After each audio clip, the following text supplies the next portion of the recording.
it so much fun. Yeah.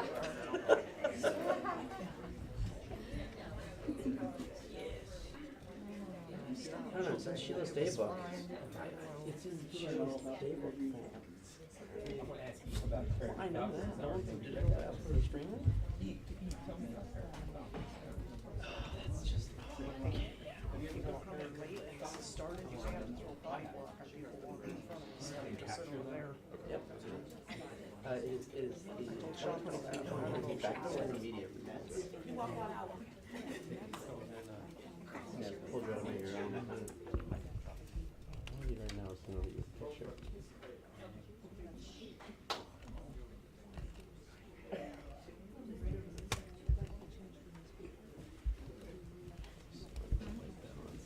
What is it? I was just giving them a chance to get plugged in, but Okay. we need people to sweet. All right, thanks, Alex. Sit, To do what? sit, just Bye. folks to sit. I'm gonna start it. They're gonna say.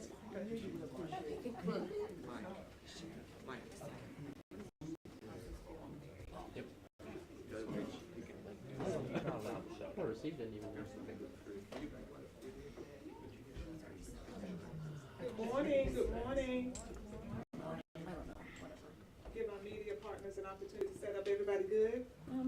Can you hear? Yes. Okay.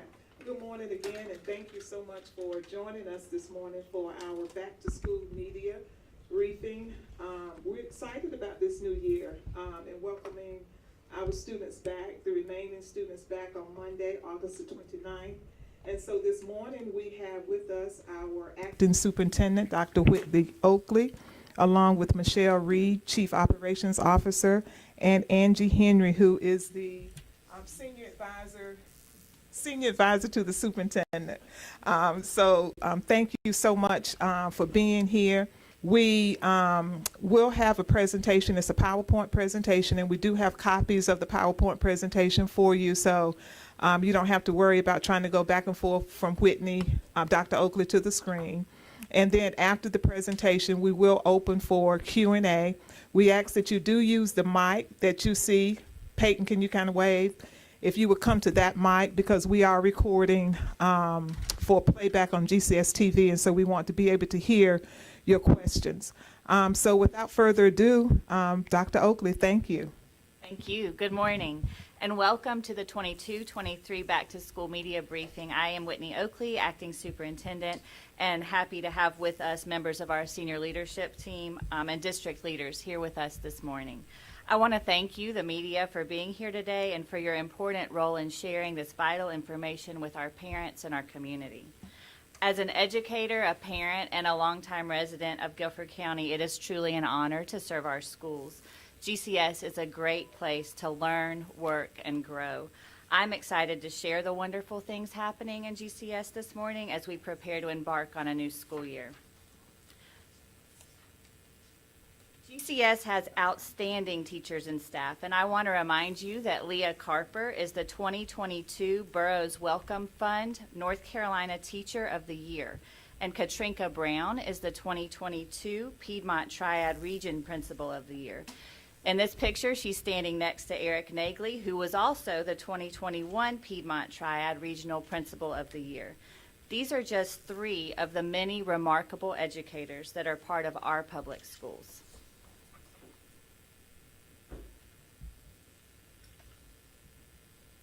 We have staff who are committed to the success of our students across the district.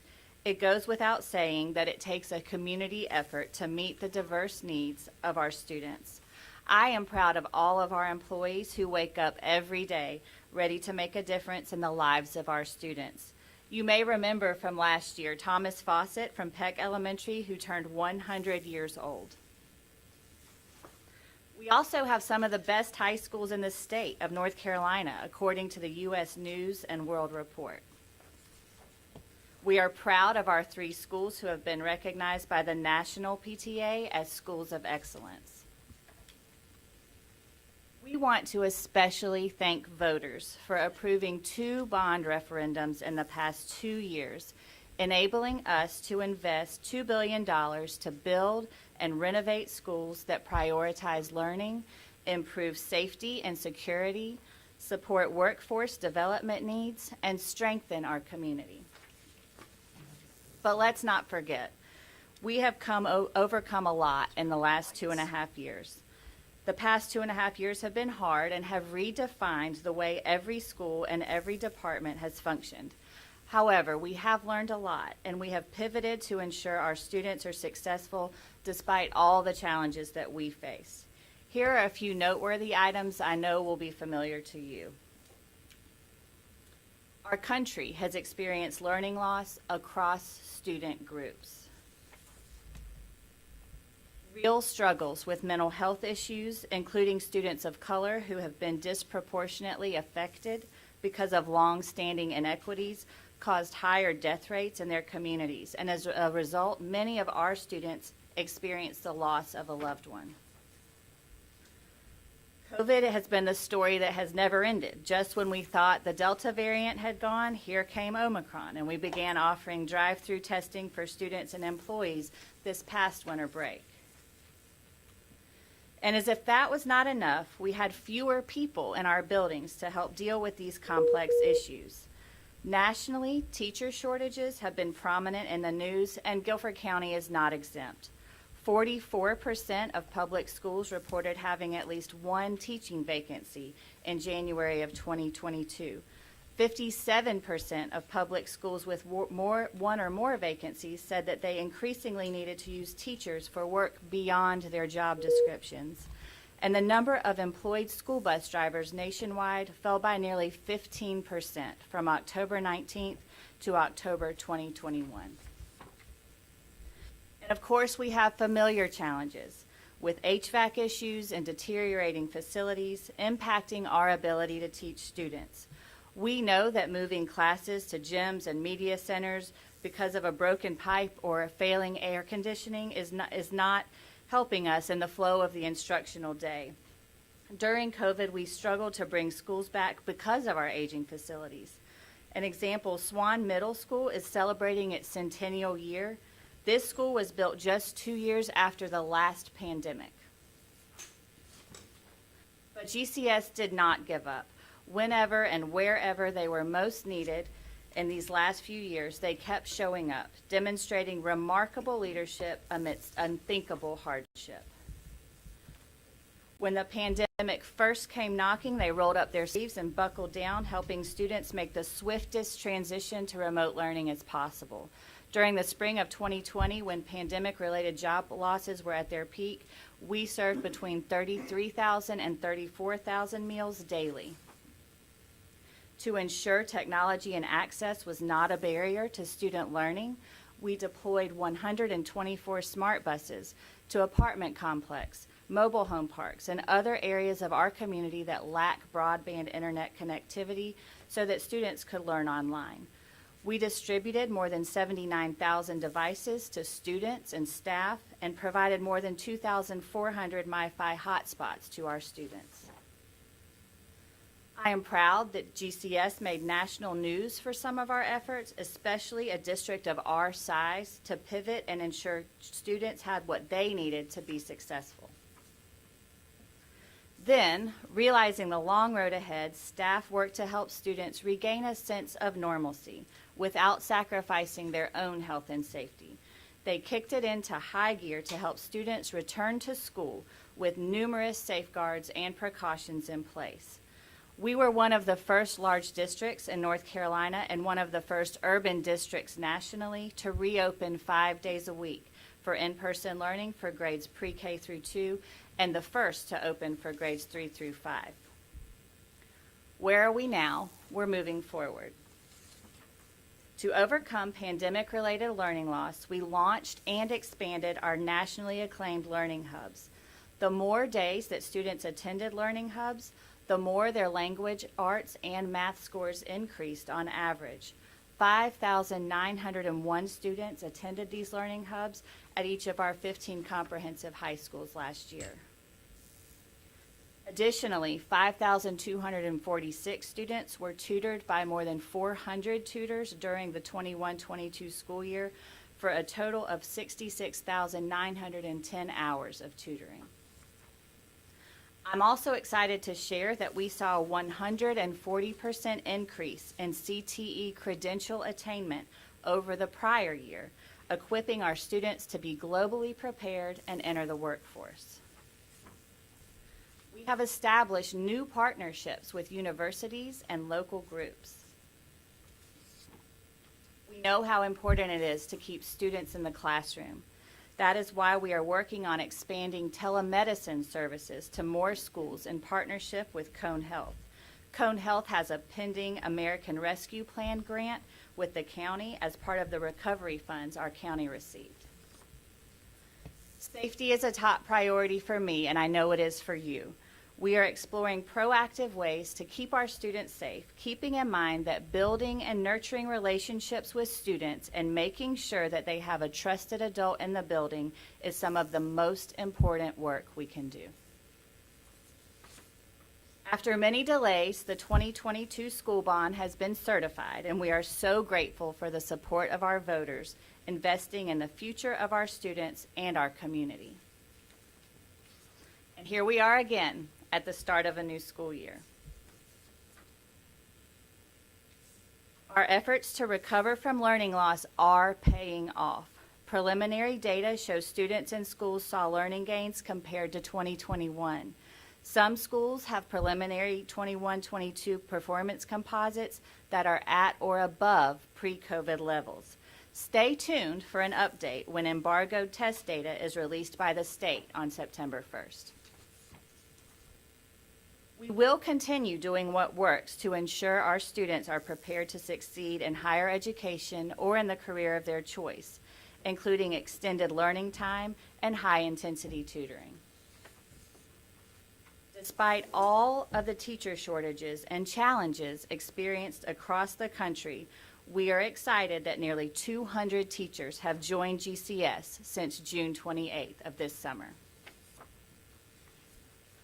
I have good news for teachers and staff. While we still have work to do, we have been advocating for competitive pay for many years. We have made some progress towards our goals. We are grateful to the General Assembly and to our Board of Guilford County Commissioners for their commitment to increase salaries for teachers and staff. I will now ask Ms. Henry to speak more about this. Thank you, Dr. Oakley. Certainly, the 22-23 state budget does include salary increases for our teachers based on their years of experience. Those increases are going to range from 2.5% to 7.2%. Also, our classified staff, our non-licensed staff, are going to receive a 4% increase or an increase to $15 an hour, whichever is greater. The Board of County Commissioners this year is continuing with their plan to try to get our teachers' salary supplement up to the highest in the state and budgeted an additional $10 million for that purpose. They also budgeted $2 million to increase our salaries for our principals and $1.2 million to impact the salaries for our assistant principals.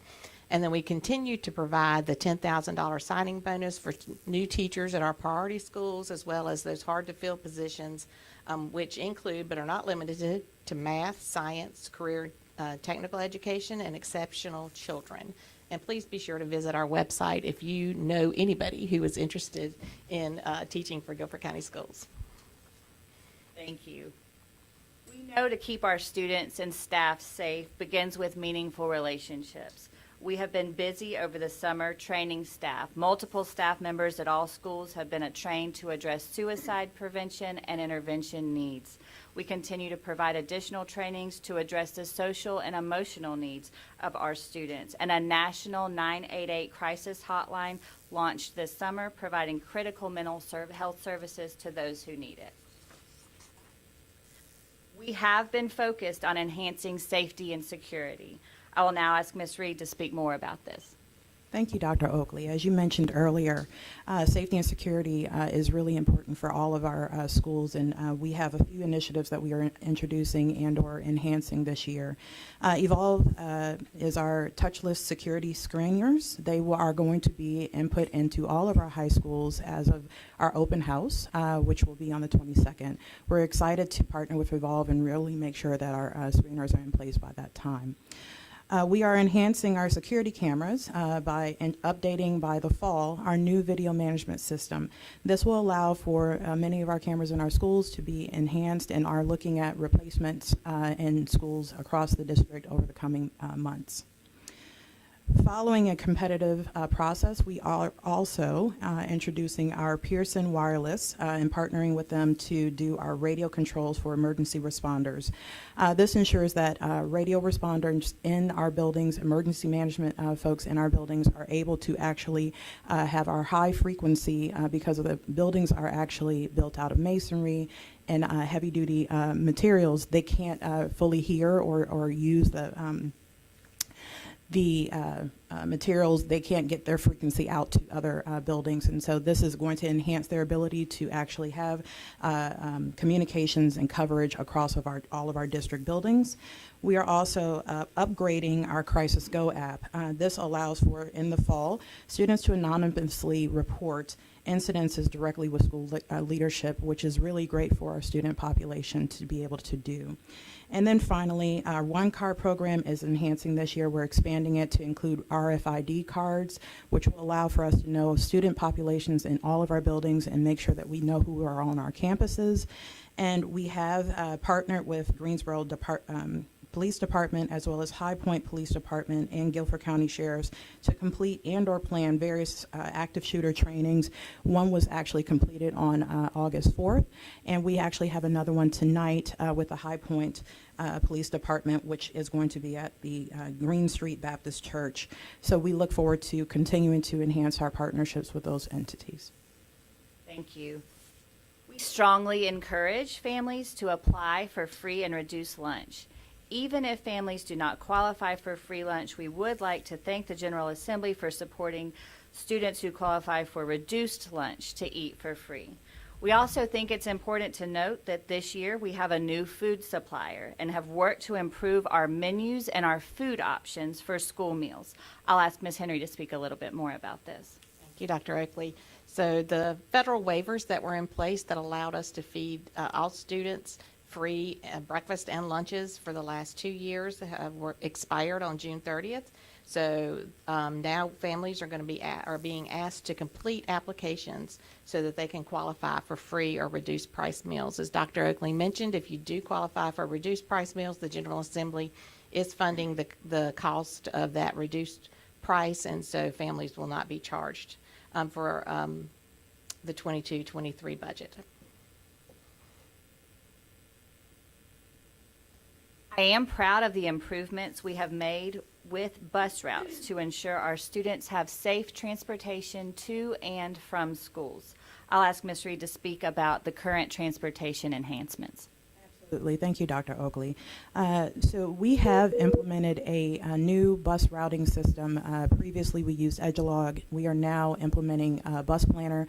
The goals of the routing system implementation is to ensure that we are able to relook at all of our routes around the district to identify efficiencies, to increase the number of community stops, as well as addressing ongoing bus driver shortages through optimizing routes and maximizing ridership, quite frankly. Ultimately supporting student outcomes by allowing students to get to school on time and reduce our issues around double routes. We are also happy to report that we are upgrading all of our buses with our security cameras, which will be Wi-Fi enabled. This will allow us to have video feed into our buses and also potentially tap in a live feed. Additionally, GCS will continue our efforts with our partners in Greensboro Transit Agency, as well as High Point Transit, to offer students the option of riding public transportation for free. Students will need to have a valid 2022-23 One Card issued. Those cards will have the RFID, which will allow them to scan on the buses. This is really a great partnership that we're looking to continue for years to come. Thank you. We are also grateful for our building services team and all the hard work that they have put in over the summer. Ms. Reed will provide a few more details about this. Absolutely. I am very pleased to announce that we have completed over 13 of our ESSER-funded HVAC projects. We have some still underway, but I'm very excited that we have made that push with the 25 that we had planned. Nearly 5,000 work orders have been completed over the summer. We are really maximizing all of our resources, including contracted services, to get things situated for the start of the school year. We have 3 roof replacement projects that were completed over the summer, and we have additional underway. We do have some new schools to actually build. We have groundbreakings coming up soon, and I hope you will join us for these huge milestones next week on August 22nd and August 23rd. We do appreciate the voters for supporting the $1.7 billion school bond program, and we begin with the schematic design for the 2022 bond projects after the Local Government Commission authorized Guilford County to move forward with the $1.7 billion school bond program. We will also be hosting various listening sessions with teachers, families, students, and community members to hear ideas on what the community would like to see in these new schools. I want to end the same way I started. GCS is a great place to learn, work, and grow. I had the opportunity to welcome back many of our students this week, and I cannot wait for all of them to come back on August 29th. It is truly an honor to serve our community, and I believe our best days are ahead. And after the last few years, I'm convinced that we can overcome anything that comes our way. So let's get to work. Before we take questions, I just want to thank and acknowledge our board members, Ms. Betty Jenkins and Ms. Kim Irby, who are here with us, and we are grateful for their leadership. Okay, thank you, Dr. Oakley, and Michelle and Andrew. We appreciate that information. So we'll now open the floor for any questions that the media may have. And again, if you would go to the mic that's in the middle of the floor. So let us know who you are addressing the question to. I wonder if you could tell us, heading into another school year and this time at the helm in an interim role, one thing you're looking forward to, and maybe one thing that worries you about the school year, maybe keeps you up at night, that you're hoping to solve that problem this year. Great one. I do know that we're ready to welcome schools back. We've learned so much over the past 2 years about how to operate schools under difficult conditions. What keeps me up at night, I think probably resounds for all of us, is that we're continuing to watch. COVID isn't over. We know that we have to be ready, but we also know that we need our kids in school, and we're ready and prepared to welcome them back.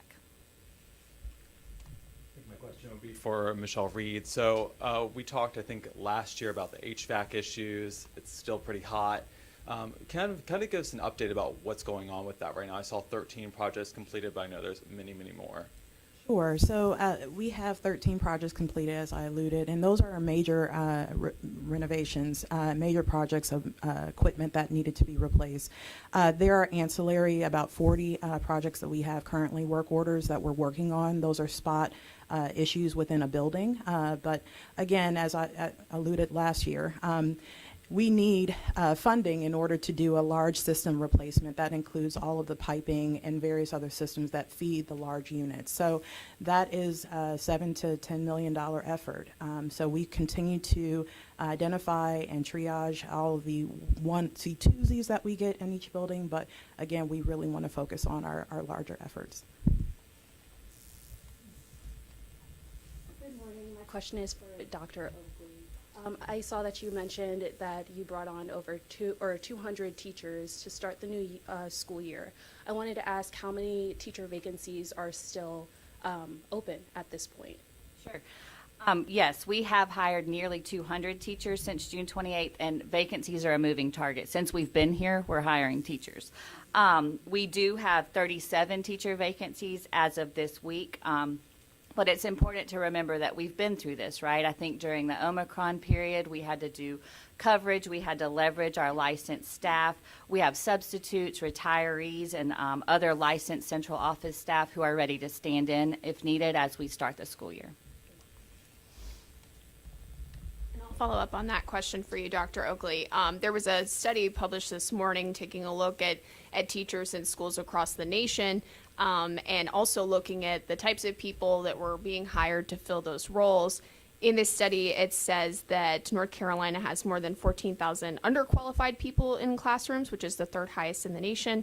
Obviously, we're just focused on Guilford County here, but I wonder if you could speak to the parents about maybe the quality and the people that are being hired in these positions, and speak to that notion that there is the potential that some people in these classrooms could be underqualified. So, I mean, I think remembering that we only have 37 teacher vacancies, and compared nationally, we're proud of that number for sure.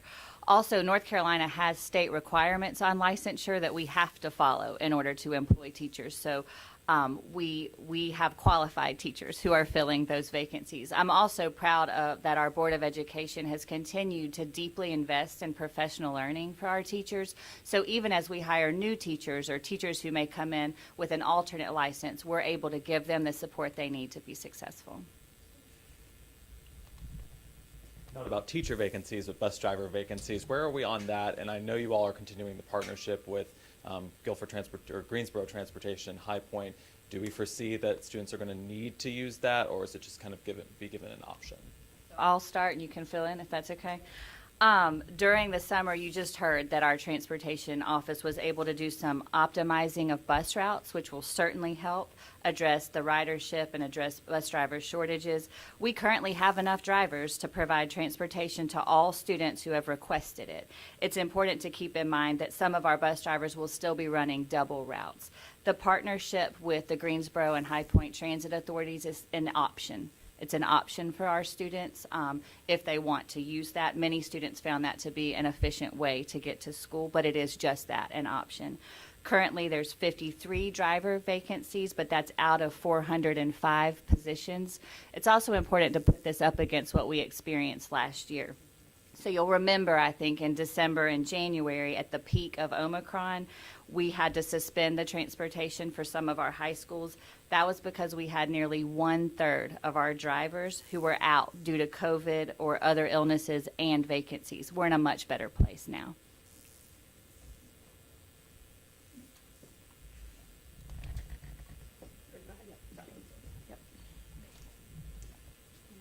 So you had given a long, well, I'm Sarah Mastori with ABC 45 News first, but I know I saw a long list of like the different safety mechanisms that'll be put in the various school systems, but I wanted to know, I think, after we've seen so many different mass shootings and students bringing guns to campus, I mean, how can you ensure that we'll keep our students safe? Like, what's a message you can tell parents? I mean, will all of these different tactics work and cut down on guns being brought to school?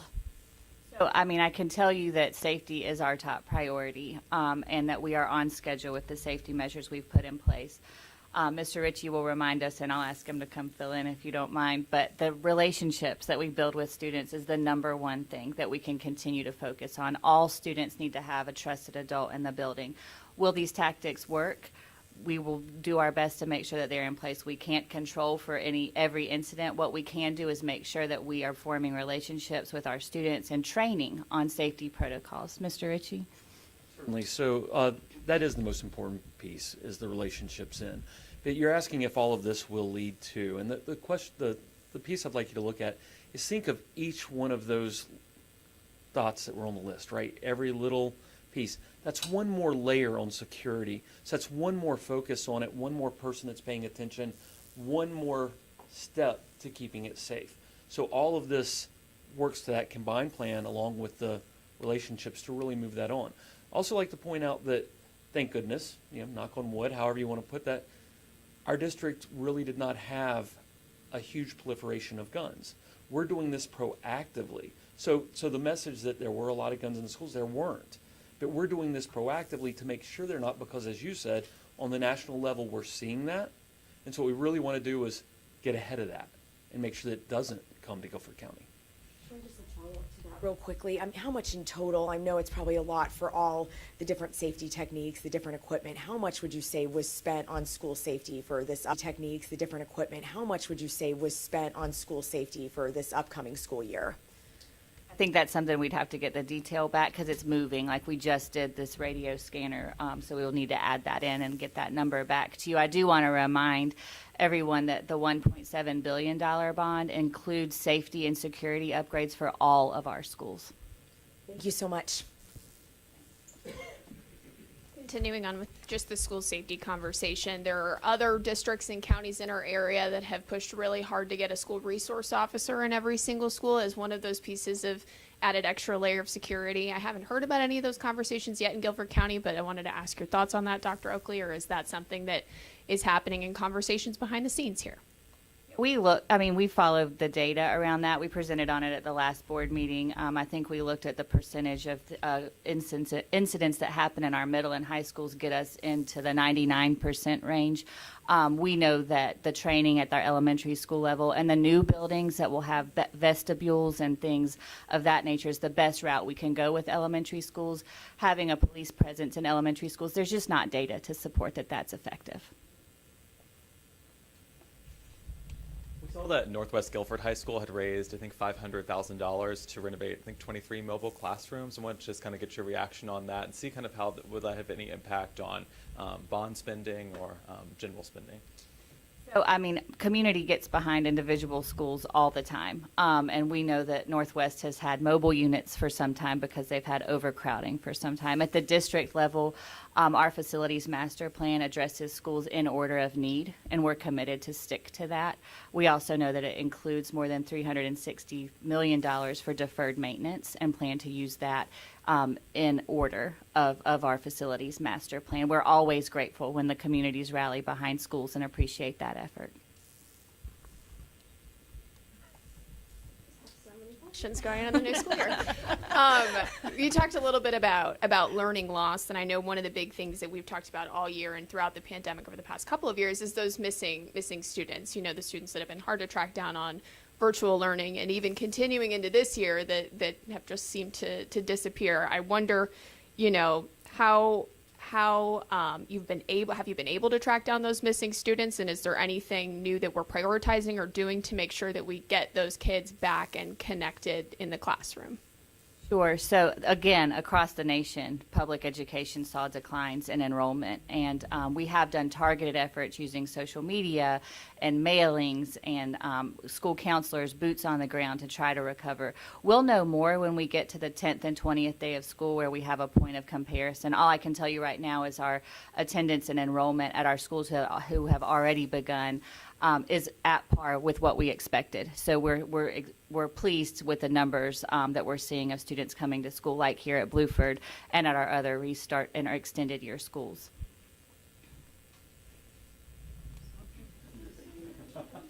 I'm a curious person. You spoke about the mental health aspect and how there were a few more people within each school that were trained in specifics of suicide prevention and that kind of thing.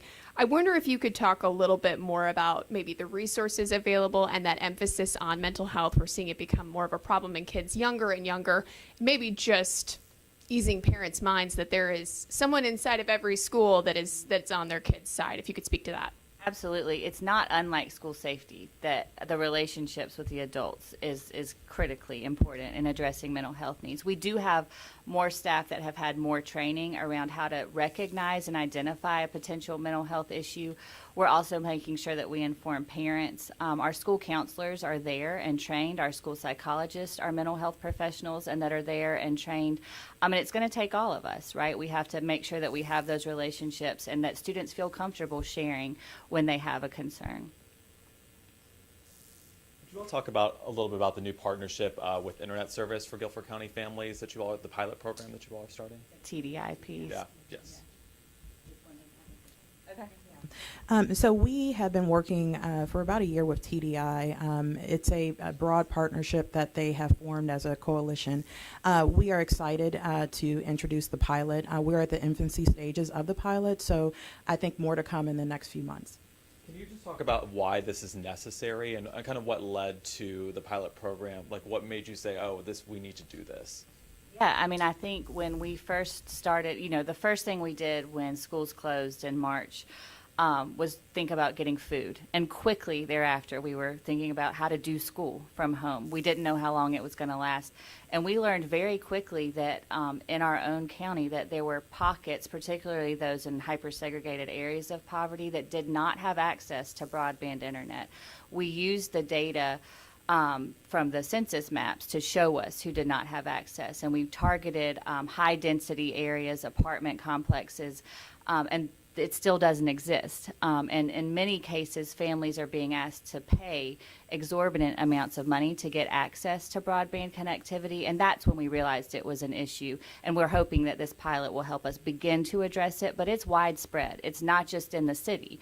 If you think about areas in the eastern part or the rural parts of the county, we spoke to one mother early in the pandemic who had 5 children and got a quote to have the internet run to her house, and it was more than $22,000. And so it's not just here, but because we're so big, we're more than 640 square miles across the county, it's pervasive and something we're going to have to continue to pay attention to. I think we have 2 more questions. Jesse, are you good?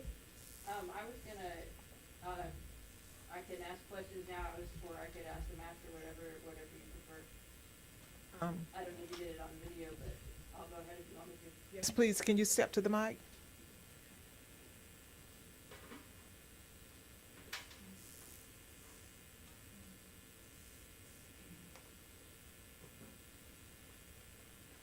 Hang on one second, sorry.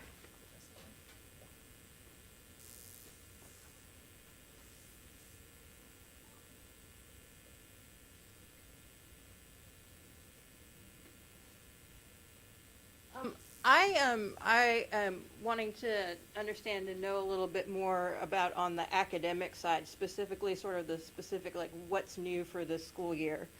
If you can talk about what are any programs or initiatives or just changes that students might see, will see, whether that's everybody or if it's some that like impact specific schools or students. Yes, I think probably the biggest one is expansion of access to tutoring. So we saw that it worked last year. Schools wanted more access to more tutors. Families wanted a little bit more flexibility with when they could access tutoring. And so we're continuing to expand our tutoring partnerships in a few different ways.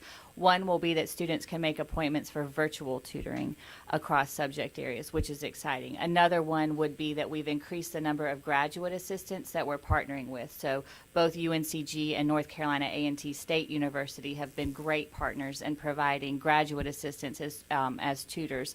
It's paying off as we look at our math performance, and we plan to continue access to that during this coming year. Our Board of Education has continued to invest in instructional materials. We have access to high-quality instructional materials for students across grade spans and subject areas, so we can expect that to continue, as well as professional learning for teachers.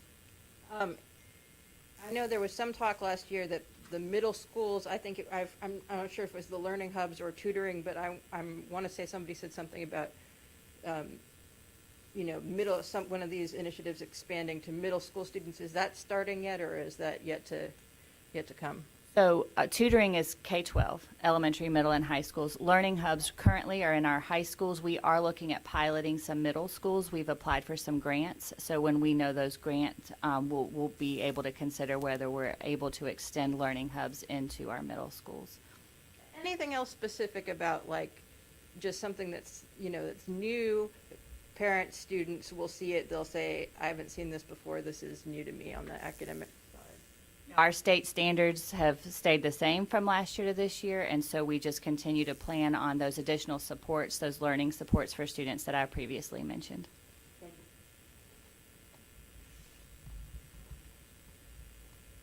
Probably a good wrap-up question. Yeah, right. I just want to know, are there any significant changes that right now we need to remind parents, do this, look at this before the first bell? Is there anything parents can do to make this school year the most successful that it can be? So I think the biggest one is making sure that parents fill out the free and reduced lunch application. For the past 2 years, we haven't had to do that. We've had a waiver. And so it's not required, but it's strongly encouraged that prior to the start of the school year, that families fill out that free and reduced lunch application so that we are, we don't have any breaks or we don't have to think about that later down the road. We, of course, will provide access to meals for all students, but that's new and different and critically important for this start of this school year. Oh, yeah, and the vaccinations, of course. So there's 3 grade levels that have required vaccinations, and we want to make sure that students get those within the first few days of school so there's no disruption in school for them as well. And you can find those on our website at gcsnc.com.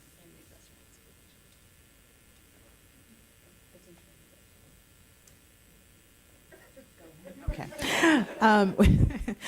We are currently issuing all of our bus routes. Parents may see a change in their bus route or their stop. We are trying to enhance our optimization by creating community stops. So there may be a little bit longer walk, a couple doors down, to create that community stop to allow for our efficiency rate to increase. How many routes that could affect at this moment, or we're still finalizing those plans? Correct. We are still finalizing those plans. And any number off the top of your head of bus driver vacancies who we still need? How many people we still need? 53. 53 bus driver bus Okay, drivers. thank you. There was a lot of numbers up there, so Yeah. I appreciate Yes. that. 53. And, Sorry. We encourage everyone to continue to apply because this is a fluid number. And we have call outs. So we really want to make sure that people know that we will bring you in if you don't have a CDL. And we have a program that we implemented in February where we will bring you in and train you and help you through the process of garnering your CDL. And I'll just add that next week are open houses, and that's the best way to, if you haven't already or you're not sure about your bus stop or your bus route, you check that information at school during the open house period. We want to make sure people have that information. We always ask come out about 10 minutes earlier until they, stabilize to the first part of school, and we'll continue to add students to routes as it's requested. So, again, thank you to our media partners for joining us this morning. If, as you get back to your particular stations, if you have additional questions, please don't hesitate to reach out to Gabrielle Brown, who will work to get you the responses that you need. And so thanks again. Have a good day.